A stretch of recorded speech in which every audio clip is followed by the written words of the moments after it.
Tanzania and Uganda made an agreement to build a crude oil pipeline from Hoima, Uganda to Port of Tanga in Tanzania. When finished, this pipeline will be the longest crude oil pipeline in the world. Some of you may be wondering, what is crude oil? Crude oil in the definition is just unrefined petroleum, and when refined, it will produce petrol or gasoline, it will produce diesel and other petrochemical substances. So, if you're new to this channel, be sure to subscribe and watch this video until the end. I'm sure you won't regret it. Now, let's go. The Uganda-Tanzania Crude Oil Pipeline UTCOP, also known as East African Crude Oil Pipeline, is under construction and intended to transport crude oil from Uganda oil fields to Port of Tanga, Tanzania on the Indian Ocean. Once completed, the pipeline will be the longest heated crude oil pipeline in the world. The oil pipeline will start in Buseruka sub-county in Hoima District in Uganda Western region. It will travel in general southeastern direction to pass through Masaka in Uganda and Bukoba in Tanzania. It will loop around the southern shore of Lake Victoria, continue through Shinyanga and Singida to end in Tanga, a distance approximately 1,410 kilometers or 880 miles. Uganda has proven oil reserves exceeding 6.5 billion barrels, of which about 2.2 billion barrels are recoverable.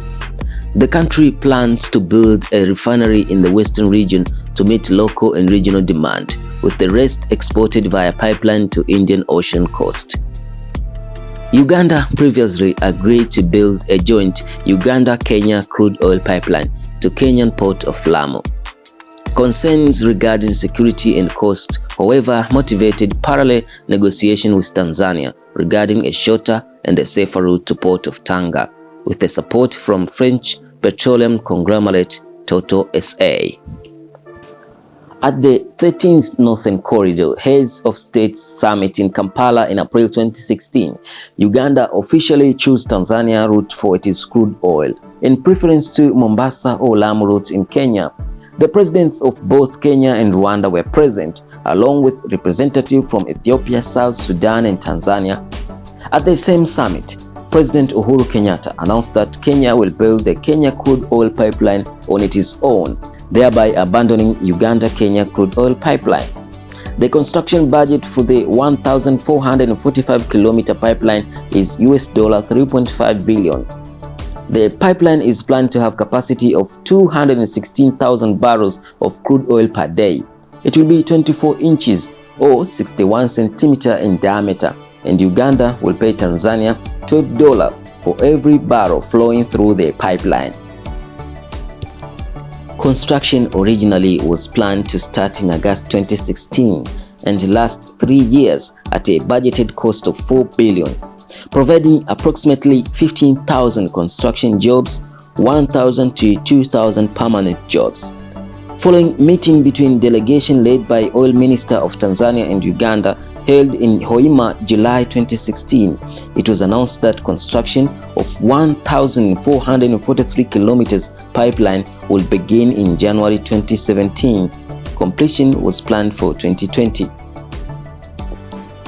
On 11 September 2020, Total SA and the government of Uganda signed the host government agreement for the East African Crude Oil Pipeline project at the State House in Entebbe. This is expected to lead to final investment decision by end of 2020. 2 days later, President Yoweri Museveni of Uganda and President John Pombe Magufuli of Tanzania signed an agreement in Chato committing to jointly construct 1,445-kilometer East Africa crude oil pipeline.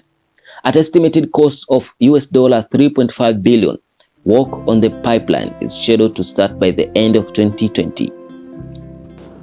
As of August 2017, the list of potential equity partners included several stakeholders is shown in this table.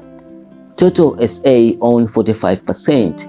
China National Offshore Oil Corporation owned 35%, Uganda National Pipeline Company owned 15%, and Tanzania Petroleum Development Corporation owned 5%.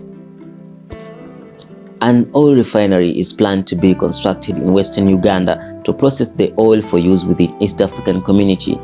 The US $2.5 billion project is to be developed under the public-private partnership, with 50% of the project owned by private developer and 10% owned by JK Mineral Africa of South Africa.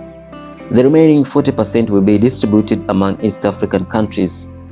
On 30 April 2016, Tanzania agreed to buy 80% of the shares in the refinery for US $150.4 million.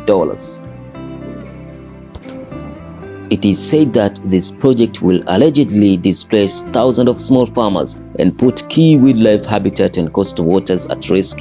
Civil society organizations have petitioned funding agencies to not support the project, citing potential social and environmental harm that the pipeline will cause. However, I think the civil organization society are just there to hinder the development of these African countries. Tanzania and Uganda should ignore this and fight to get this project going on. If you are new to this channel, be sure to subscribe and like this video. See you next time. Until then, stay safe. Bye-bye.